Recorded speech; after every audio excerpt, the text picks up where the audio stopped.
Everybody asking how we doing, say we good. Don't need no one to tell me how to live just like they would. It ain't their business, but they in it, I don't know why. Revolved around my life after I found another. Ancaman terhadap ideologi. Ancaman ideologi dapat datang dalam berbagai bentuk dan tingkat keparahan, tergantung pada konteks sosial, politik, dan budaya. Ideologi adalah kumpulan pandangan, keyakinan, dan nilai-nilai yang membentuk kerangka pemikiran dan pandangan seseorang atau kelompok tentang dunia.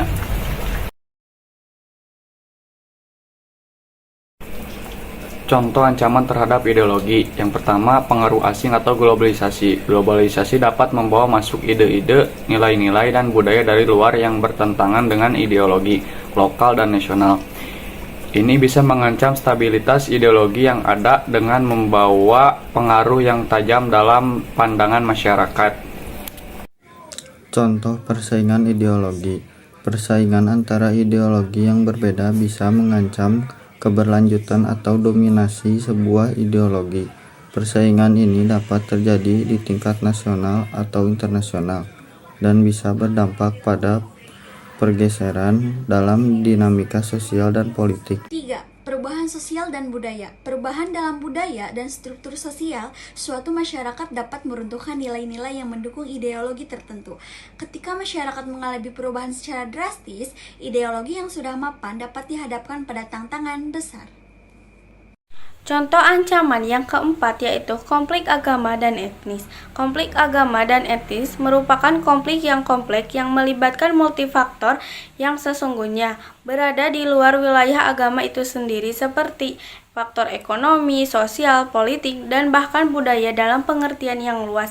Konflik agama atau etnis, konflik berbasis agama atau etnis dapat mengancam stabilitas ideologi. Perbedaan pandangan dalam hal agama atau etnis bisa memicu ketegangan yang dapat membawa perubahan dalam ideologi yang ada. Mengapa sering terjadi konflik etnis di Indonesia? Perbedaan etnis tersebut dapat menimbulkan terjadinya konflik antar etnis.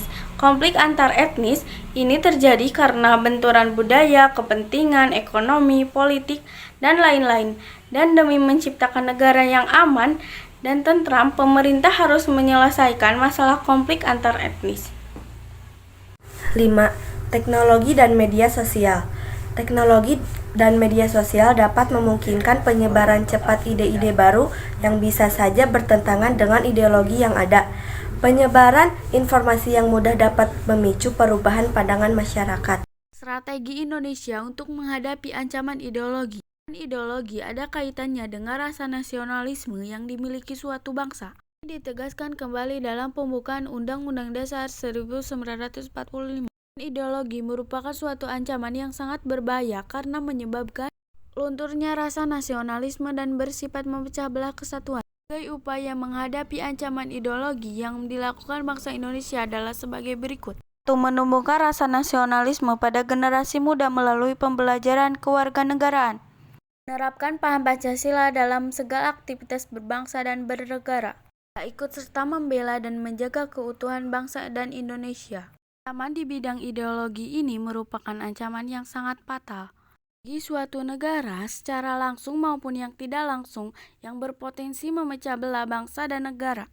Oleh karena itu, kita harus selalu menjaga ketentraman, toleransi, persatuan, dan kesatuan karena keragaman yang menjadikan kita kuat.